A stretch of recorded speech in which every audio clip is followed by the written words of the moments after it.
ទះនេះស័ក្តិសមសម្រាប់ពួកខ្ញុំណាស់សូម្បីក្នុងយល់សពក៏មិនធ្លាប់សម័យថាមានផ្ទះធំស្អាតបែបនេះដែរបើផ្ទះនេះលក់ក្នុងតម្លៃធូរពួកខ្ញុំនឹងទិញផ្ទះនេះសង់នៅថ្ងៃប្រភ្នូលតាមលឿងមានម្ចាស់2ស្លាប់3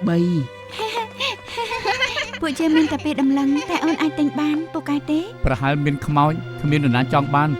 ទើបលក់ថោកហើយឲ្យជាពាក់ទៀតអូនមិនជឿរឿងខ្មោចទេ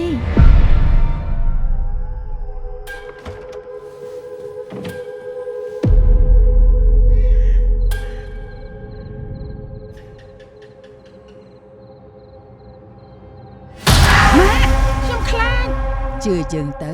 គោរពព្រះនឹងប្រទានពរម៉ាយប់មិញខ្ញុំឃើញស្រមោលស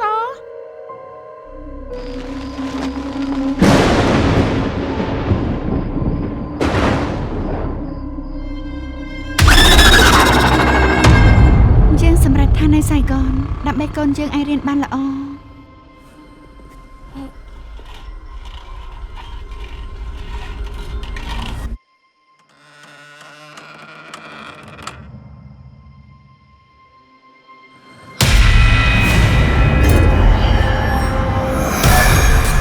យើងប្រាប់ហើយថាផ្ទះនេះមានខ្មោចនេះជាផ្ទះខ្ញុំ